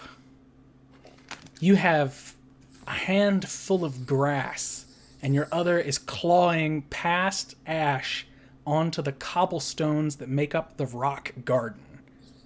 And you manage to stop just before your feet dangle off the edge to absolute death.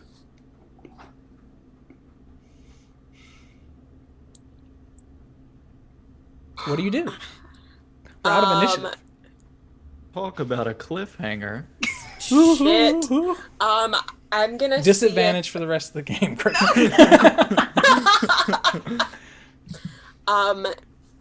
See if I can stop the bleeding for Ash. See if she's still alive. Just try to help her. You can certainly do that. There's no pressure on your time. She is still immovable, like a board. But you can tend to her no problem. Okay. It takes you a couple of minutes to do such. And in that time, whatever was plaguing her disappears. And she takes a deep breath and tries not to scream. You can see she's biting her own tongue. And she curls up in pain from the slash in her chest and the chunk of skin missing from her arm. And she says, "Fucking things!" She holds on to basically your slacks. Are you wearing a dress? No, I have pants on now. No more dress. She holds on to your pants with one hand, like clutching it, like she's using it to keep from falling into this pain forever. She says, thank you for coming and finding me. What happened? What are those things? There's a sound as Montgomery trips and falls down the stairs in front of the mansion and rouses the guard.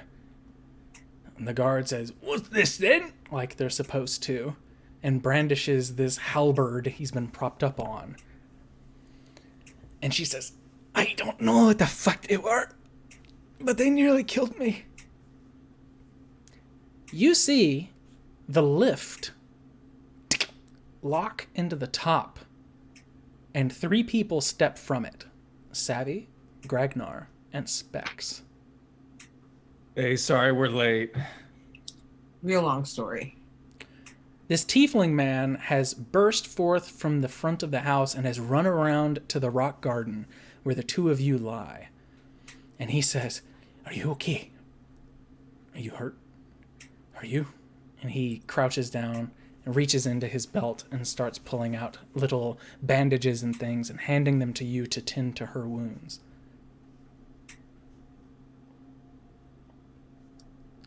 Yeah, you best run, the guard says, and tamps his halberd on the step.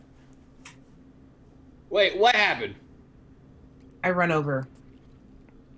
You all see, disheveled with bits of leaf and grass in her hair, Thelen is lying with Ash, who has 2 massive wounds on her body. They seem to have been flung from the 3rd floor of this mansion. What the hell happened? Jump out the window? Yes. There were some kind of creatures up there. Something attacked them, this tiefling man says. You see, I don't think the whole family left. Wait. What creatures? Well, one of them was a guard, and one of them was the people that own this house. But that's not what they are anymore. Specs, this tiefling man. His horns wrap back and downward, almost like they want to poke into his own collars and swing out around his jaws. Steps over to you, flips out a notebook, and begins to sketch. And as he does so, he explains what he saw in detail. And he's actually a fairly good artist. He draws 2 hunched figures over a body that's just an outline on the page. And he explains that they were gaunt and thin, gray-skinned. They seemed like corpses raised from the hells, with taloned claws eating the flesh of human men. And like he's going on and on like crazy. Gone. Honestly, he's And- not overreacting. Has talons, eat flesh. Does that ring a bell? To Roll Gals? me that an does. Arcana or a Religion check. Any Why- of you 3. Specs, Why Gregor, though? and Why, Savvy. why Arcana or religion? What would you like to roll? I will Performance? do that. Like Arcana. Performance. Dead. I was thinking history, but it's fine. I'll do. You can do history if you like. I like how you're spinning history to be academically. I like that. I mean, history is all types of history. Like whether you've read it, whether you've heard about it, what is out there. Learn it. Savvy's gonna take a look at his drawing and commit it to memory. Very nice. Ooh, 17. From the description, you can't be 100% sure, but you think this could be a ghoul. Eating flesh. Man, that sounds like. Hey, Grax, you've ever heard of a ghoul? I've never seen one myself, but I've heard of them I've never occasionally. heard of it either. I really don't know why I know what that is, but it seems interesting. Maybe you noticed something in the study the other night. Probably. Yeah, that was a trip. Oh. You know that ghouls are like carrion feeders. They eat dead flesh with this constant, insatiable hunger. These cursed elves a long time ago. They constantly roam and feed on corpses on battlefields. They don't breed. So, like, the idea that a guard and this other Valhurst heir would be ghouls doesn't make a whole lot of sense. But here it is. You go out in the light. Like, would they still be in the house, or would they have left? Specs is pretty sure that though they can be cunning in a way that undead should not be, most of the time they act like vultures more than anything else. So if there are corpses and other people to consume, they will happily consume. Then they're probably still there. They've got another guard up there, Ash says. She's finally getting to move her shoulder. Then, Chief Horn Man, dude, Bartholomew, no, Montgomery C. Methuselah. Ballinger at your service, he says. Montgomery. I thought it was Methuselah. Got it. Montgomery. If you would be so kind, please watch over Thelen and Ash. Yes, Ash. Just make sure they don't get hurt. You seem like a nice person. And if they die, then I know it was you and I'll kill you. So I'm pretty sure you're going to protect them. We're going to go figure out what's going on up there. He nods and says, even without asking, of course. Does that one look like she can fight?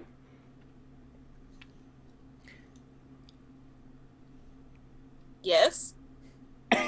Yeah, why don't you come with us? If you look Hold as on. though, Thelen, if you look Yes. as though you want to accompany them, he says, Thelen, wait, and produces from his pocket a small bronze badge, this holy symbol. And he places both of his hands on it, and he touches his hands to you and says a prayer, and he casts Cure Wounds on you. For 8 points of healing. All right, we need to come back and get this guy later. Please come with us. And he says, Thank you. if I had to give Montgomery. myself a number from 1 to 30, it would be 1/4. And he nodded. That's how powerful I am. Haha. He laughs. And then he says, I'll do my best to heal your friend here. Thank you. Our I hate to do this to y'all. Our specs, did they rest last night? Sure. Okay. Oh, great. Figured I'd ask. The revel does not take. It only gives. It only gives. Only gives. My feet hurt like heck, but man, I feel well rested. How yeah. they say this is the way in The Mandalorian, it only gives is our phrase in this game. It only gives. Felon's gonna braid her hair really quick to try and keep it from blowing like it did earlier. You know, maybe that was why the fall didn't go so great. She Better couldn't at see. jumping than that. Couldn't see. Yeah, and you see a panel in Spex's leg kind of gets like open up a little bit, and he reaches down and he pulls out a short it's like this. He pulls out a short sword that comes out, Ooh. and then it closes back. That's so Kind of RoboCop. I love gets. it. Okay, So let's badass. do this. Kinda Savvy's got a short bow on her back and a quiver of arrows that she keeps like at her waist, not back here. She keeps it here where it's supposed to be. And so she pulls an arrow and knocks it, and she's like, "Let's go." Cool. Felon as- symbol. grabs her rapier out of the dirt where it fell, almost off the edge. As a reward for fantastic roleplay all around, I would like to award each of you inspiration. Except for Gabe James Gibb. Dun dun dun. No, this is perfect role playing. We're not supposed to know where Gabe is. Probably Exactly. Montgomery. Basilisk Right. I can was be gonna say anywhere. Basilisk is probably Montgomery. Yeah. When Basilisk says a prayer, something's wrong. Big fact. Well, then maybe he's the sleeping guard. What's this then? He says as you run by. As we run in, I say, "Do a better job." Be He says, better. yes, ma'am. Be better. I'd like to kind of like hold the group for a moment and like open the door with my mind. Open what door?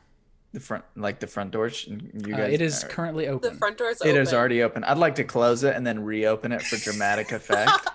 So Savvy says, do a better job. And the door slams.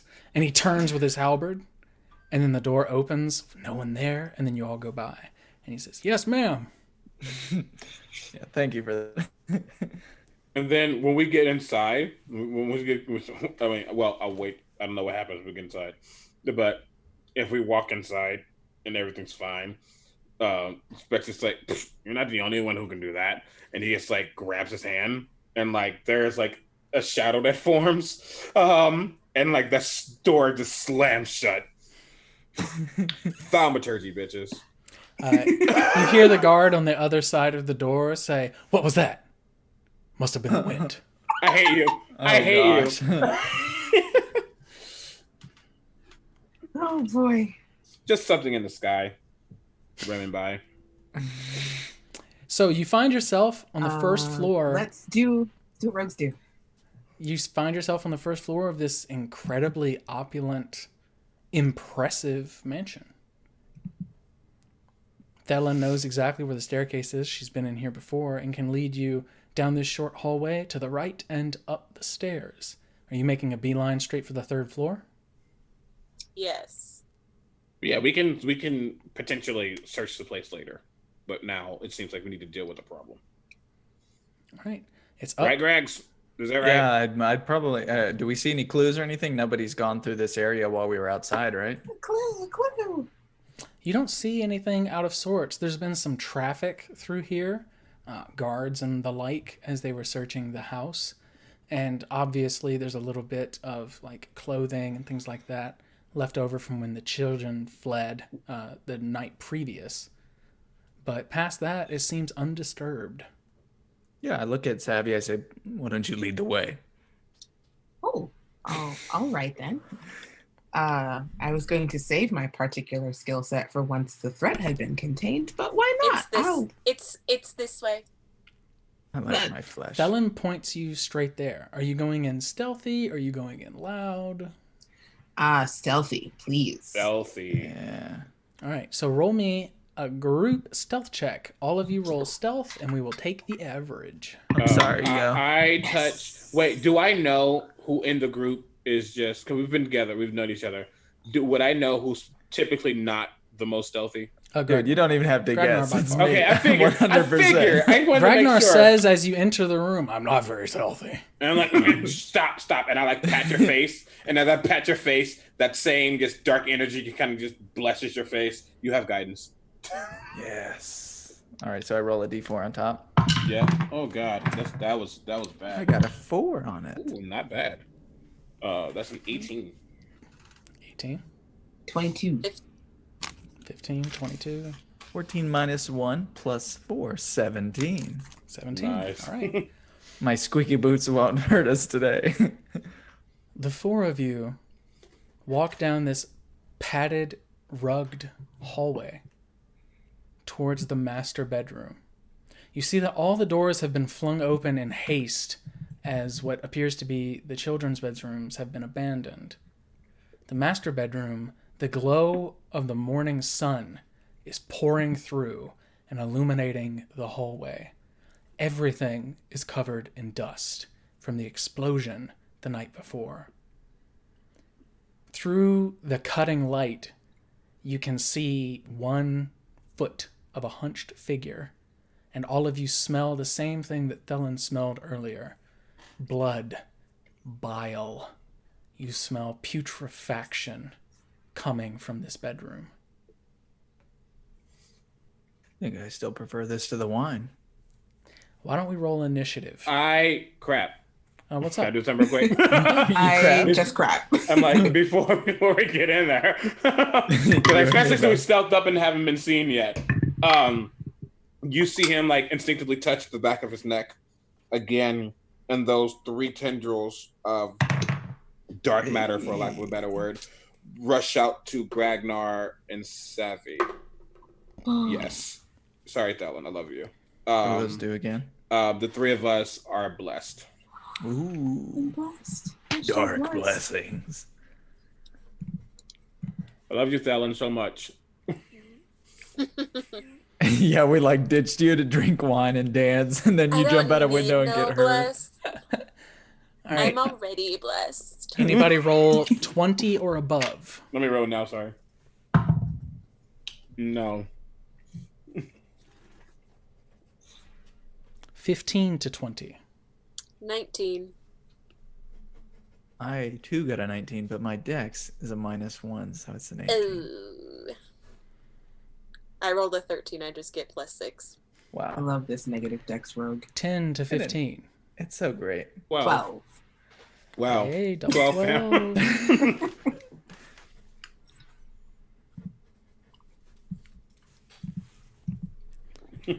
Okay, Thelen, the way is open.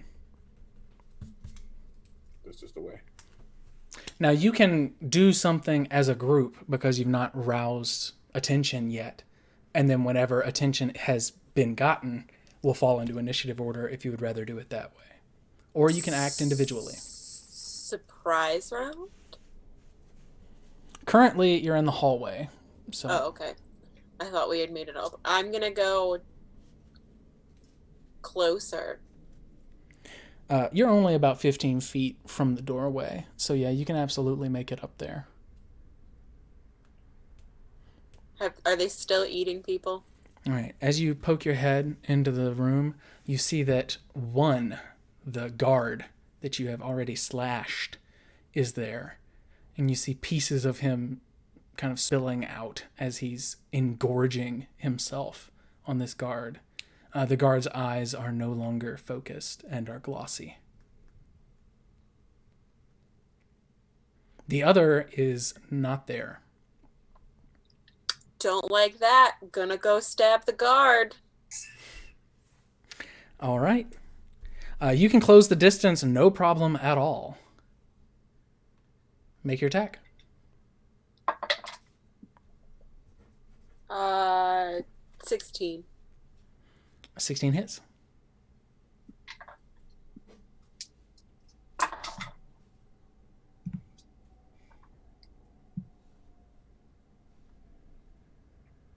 $20. All right. You flay this guard from chin all the way down to hip, and he splits in two. I think he was just dead, yo. Thump, thump. Just gonna kick him off my rapier and look around. Felon, there is a horrible smell in this room. You smelled it in the hallway, but it reeks now where you're standing. Maybe he farted in death. Gragnar, unless Felon is doing anything else. I'm gonna back out of the room. All right. You back out of the room. Blade bloodied. Gragnar, you see Felon rush in, hear a slash, a screech, and then nothing. Well, I'd like to take out my foggy psychic blades, and I would like to step in the room and look for something. All right. You step in. Roll me a perception check. Will do. I got a respectable 11.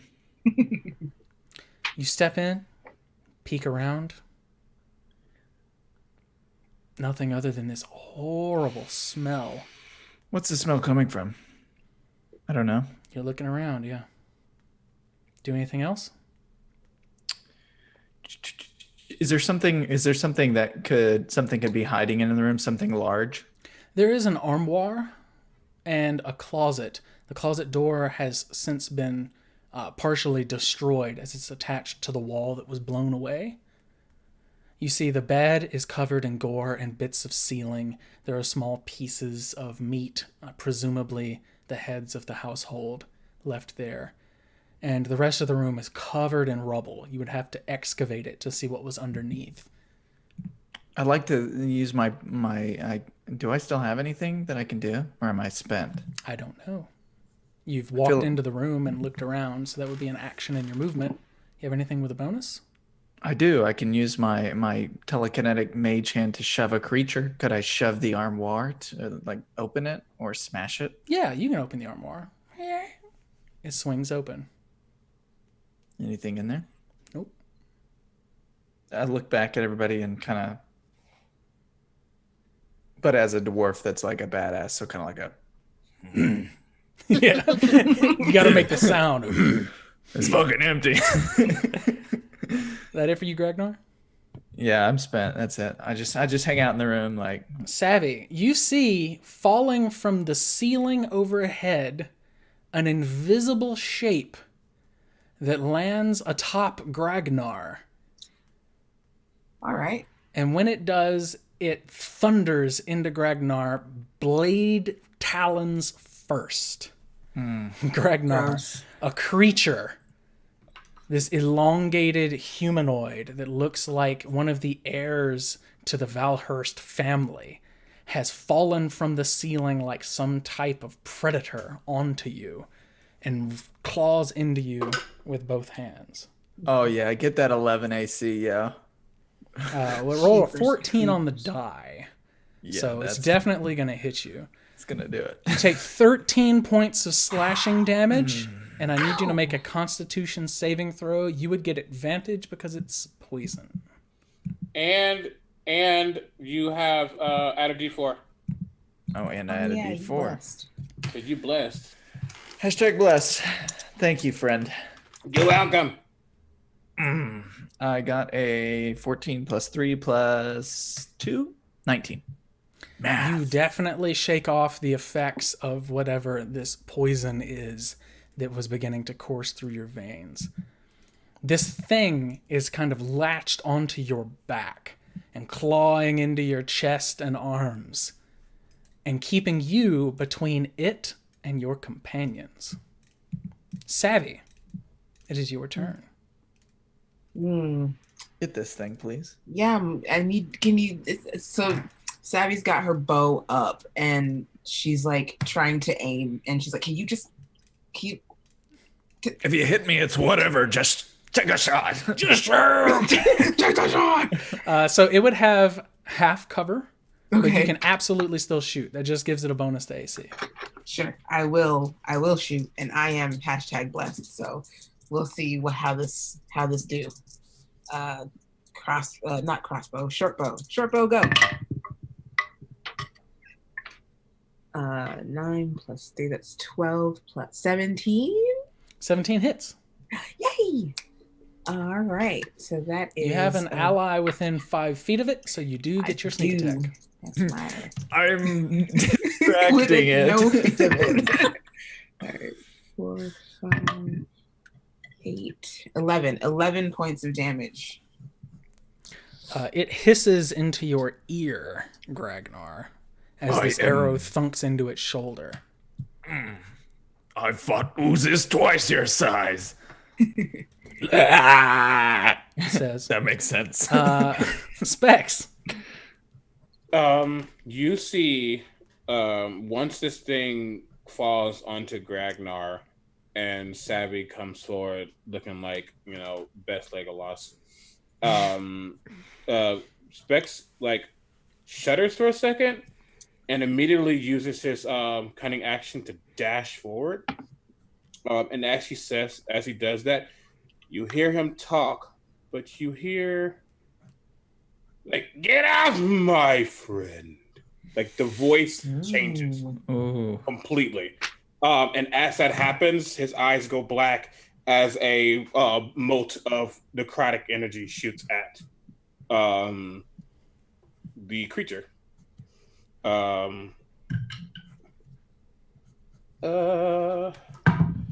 That is an 18 on the die plus my bless. Hits. I'm like plus whatever. You see, the necrotic energy doesn't hurt the undead fully. It does have resistance, but it still takes damage. So go ahead and roll your damage for that. So 2d6 plus 3.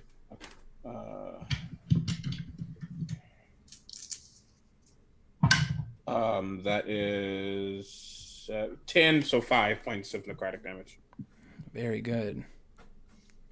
And that was just a bonus action. Whoa. And then I come over and shink. With how is he on top of Gragnar? He is standing like you would see in any heist movie, clutching onto Gragnar, huddled behind him, using him as cover against you. I'm very small, so I'm not very effective. Literally, I shot That's you. why it's half cover and not 3/4 cover. If Felon had ended her turn there, it would be a different story. Dead. No, he's still, once he gets closer, because he's in a different mode, he's going to look for a spot and just shoot. He trusts himself with Gragnar. Go ahead. With Gragnar. Well, yes, he trusts himself, and he's still blacked out eyes right now. That it's a natural 20. Very nice. Yeah, boy. Roll your damage for that. So it's double dice. Yes. Double dice, roll it, add your modifier. Double dice, roll it, add your modifier. Not a lot, but it's something. 8 points of piercing damage. Very nice. Don't forget your Gragnar bonus. What's Gragnar? Plus 20. You see this creature. This creature seems very hurt, and it is recoiling in pain behind Gragnar. Wow, no, that is 10 points. That's a 5, not a 3. Okay, I'm tired. hold on. So this would be, because I want you to live your best life. Did you roll your sneak attack for that? That I use my Bolts of the Grave as my sneak attack. Okay, see, I don't know how that works, but all right, cool. If I take a cunning action, I can do a ranged spell attack if I haven't used my sneak attack, and it does my sneak attack damage. That's awesome. I really like that. Awesome. That's cool. Okay, it is its turn. Do your worst. I'm standing right in front of it too. It Well, in front says- of them. It is going to give you a riddle nibble, Gragnar. It's gonna bite you. Gragnar. It returns the favor of Specs in kind and critically bites into your neck. No. 7. And 7 is 14. Oh. And 8 is a number.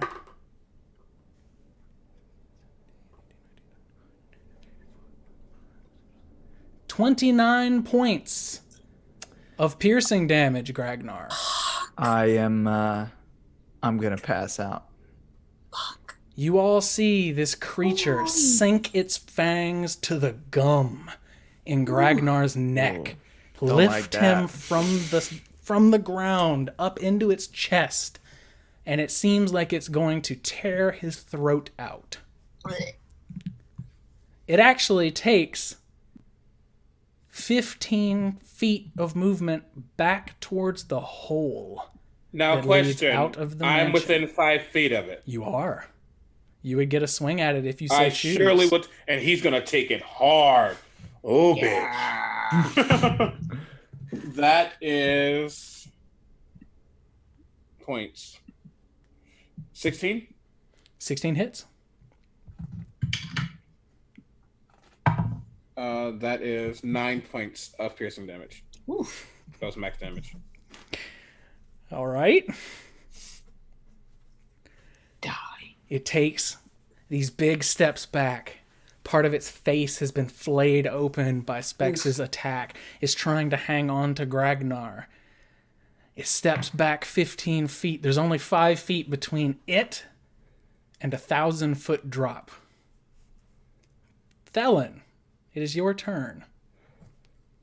I'm gonna walk up to it, just take my rapier and like over top of it and just try to just like right straight down into it. We'll see. Hopefully. 17. 17 hits. How do you kill it? It had 1 hit point, Specs. Wow. 1 hit point.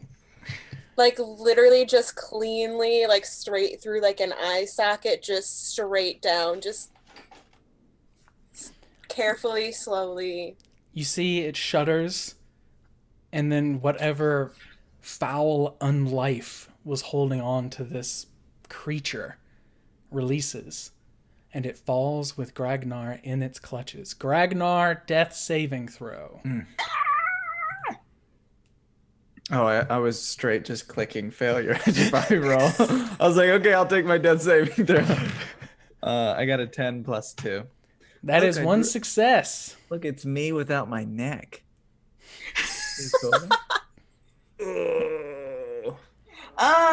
Savvy? Yes, I'm gonna run over and try to stabilize. Absolutely. Roll me a medicine check. I can't remember. Yay!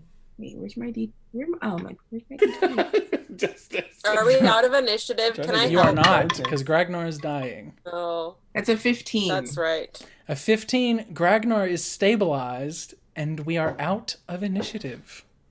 I can't get it right. The stench in this room begins to dissipate along with the necrotic energy that made this creature its puppet. Other than the actual blood and viscera that's here. The guard, who has not been Kick it. eaten yet, begins to move, and he falls over and rolls next to the bed, holding on to the wounds in his chest and neck. I go search him. I know he's still alive, but I go search him. Mm-hmm. He has standard guard affair. He's wearing ringmail, has a halberd that's kind of tossed haphazardly on the floor. Do you have any potions on him? No. Dang. That's more than I make in 2 months, he says as he's writhing. I don't need to know your salary. I get paid a silver a day. That's unfortunate.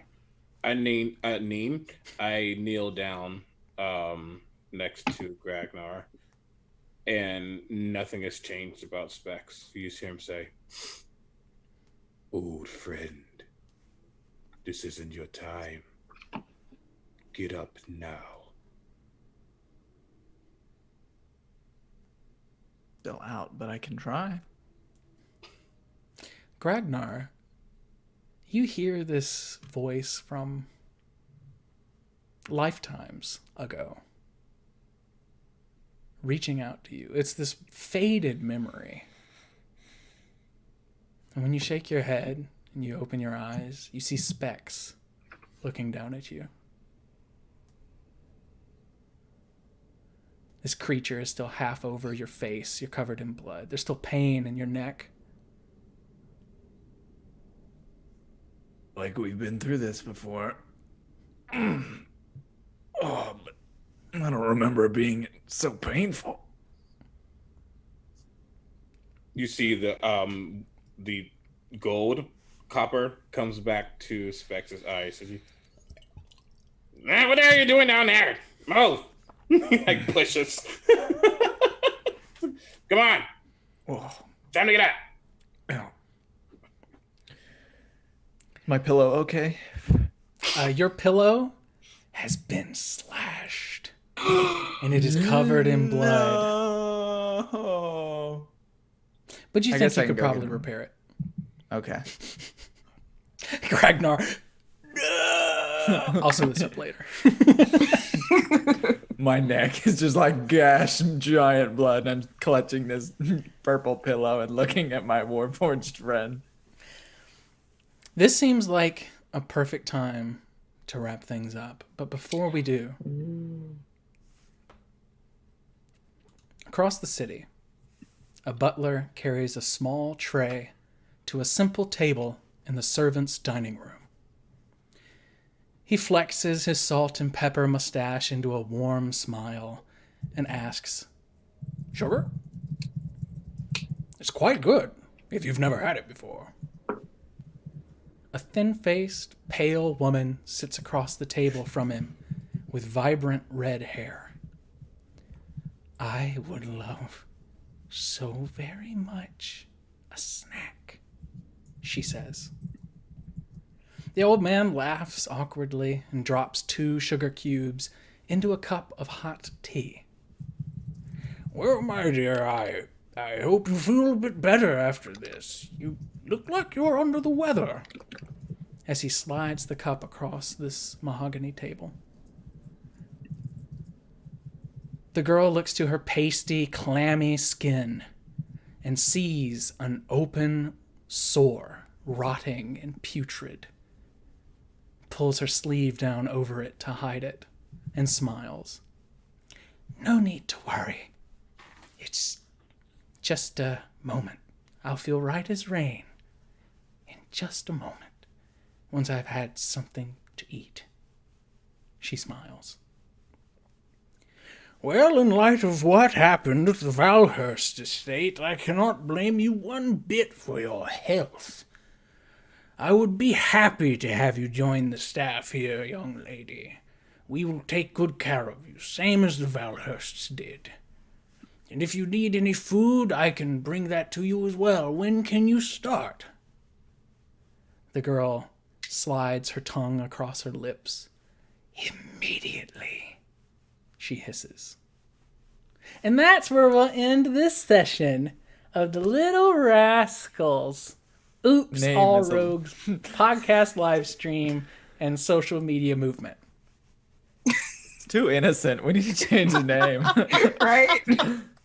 The juxtaposition is what makes it fun. Oops, all rogues, we're precocious. You fall 1,000 feet to the briny depths below. Your jugular is exposed. Oops. Oopsie. Oopsie. I hope you all had fun. Thank you so much, everyone in the chat. It was fantastic having you here. We're so sorry we keep having these technical issues. We're going to get them ironed out one day. No, I And think it's a it'll part be of our great. charm. Yeah, part of our charm is mingling for 40 minutes before the game starts. Thanks so much for stopping by. I was your Dungeon Master, JB. You can find me at Drop the Die. And we're going to kick things over to our wonderful cast in the same order as always, starting with Critical Bard. How'd you like the session, CB? How you Yeah, doing? you know, you say that, and I was like, yeah, it's not me. It totally is me. Law. I loved it. I'm happy that I love this campaign. I love that it's stuff is kicking off. We're learning small things about the characters, and yeah, you know, fighting ghouls and having a party session. I think that was probably my favorite moment. I was Also so tried- nervous no one was gonna bite on that, and you all bit so well. I love it. I was like, Omega CB is like, no, we need to do some specs with like, yeah, do some. But yeah, that was good. Also, giving it up to Thelen for taking out some ghouls beforehand. Right. Because, we struggled and we struggled. We were the oops and oops all rogues. But yes, Critical Bard here, Critical Bard across all social media channels. You can catch me everywhere, literally. Lots of things coming up. Officially, Black History Month starts tomorrow, so get ready for that. And yeah, excited. Ashe. Justice, how did you like the session? You hanging in there? How's Gragnar doing? Gragnar's good. I don't know. I like it when my characters get hurt. I think it's cool. Same. I'm gonna have a nice scar there, and Don't I heal know, I really liked the brooding. I thought that was a lot of fun. And I coming like in, the way you say that. Brooding, yeah. brooding, yeah. And I liked shaking them out of their dance. That's pretty cool. Can I just say that Latia suspected that all it really took was like a nudge to get us out of it. And I like to think that Gragnar had that idea maybe 2 hours ago, but he was like, they need to let off some steam. They need to dance. Yeah, he's like, it hasn't been quiet in a while. He's like, I'm gonna sit here and watch some gulls fly around. Meanwhile, somebody's falling out of a window. But yeah, I thought it was great. Looking forward to next session too. And yeah, I'm hoping we level up soon because I really want that floating disc. Levels. As I am wont to do, I keep track of all the XP of things that you do, including conversations. So it's not a milestone, but when you guys hit that mark, which I'll have to figure in tonight's XP, I'll let you all know before the stream and you can level up your characters. Or I'll announce it at the end of a stream if I know you're going to hit it. And flicking the bacon wrapped quail is like 10 XP, right? Exactly. Yeah. Okay, For great. sure. Full social encounter. Flicking a bacon wrapped quail. And then speaking of socials, yeah, you can find me at justice_Armin on Twitter. And my website is www.norsedm.com. Latia. Hi, How I'm you Latia. liking things? I'm loving it. Your scene cuts are, they are. I love it. It's exactly what I would see and how I would cut something, which makes me just. It's so good. I'm so happy. I was real tired coming into the stream tonight, but like I think we all kind of were. but like this is the highlight of my Friday. So I'm gonna cry. Where can people find you? You can find me down there where it says you can find me. I'm at the Lady Tiefling across all social medias. If you're going to be at Winter Fantasy, it's a very gaming heavy convention next week. I'll be there Thursday and Friday. Come say hi if you're there for whatever reason.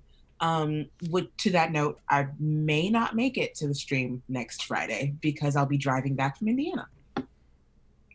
We will cross that bridge with bells on. With bells on. But yeah, I love you all. Thank you for coming to watch, and thank you all for playing and being wonderful, Oops All Rogues together. I really, really love this game. I'm so glad to hear it. Liz, you had power. You didn't sound like a robot. It was a hell of a stream for you tonight. Listen, took a lot to get there, but here I am, dying multiple times, but not quite. A little sad I got to miss the party, but honestly, almost dying out of window, great. I loved the aside. I hope it wasn't too stressful, but having you and Montgomery do all that stuff alone, it was so good. Oh, it was like, this can only go terribly, and I am ready. You should see our private messages when I'm like, okay, on a scale of like 1 to 10, how fucked up do you want things to get? And Liz is always like, I don't know, like a 9 or a 10. It's cool. It's fine, whatever. I'm here Fine. for it. Whatever. Where can people find you, Liz? At Raptor Handed, it's because I talk with my hands really weird and they look like little raptor claws, actually. But yeah, across everything, it's me. Hello. All right, everybody. And with that, we are going to sign off for the night. Thank you so much. But wait, Gabe has to say who he is. I'm Gabe at Gabe James Games. That's I make far videos. from Gabe's voice. He does different voices every day. What are you talking about? Fair. Right? wants He to does be it suave today. professionally. Please go and say hello to Gabe. Tell him that you missed him tonight. I know he Wish wanted his to be dad a here. happy birthday. Wish his dad a happy birthday. He asked me, like, is it okay if I miss? I'm like, yeah, it's your dad's birthday. Yeah, go do stuff. But yeah, go say hello to Gabe. Follow everybody. And we will see you next week. Guaranteed to run something. So until then, bye.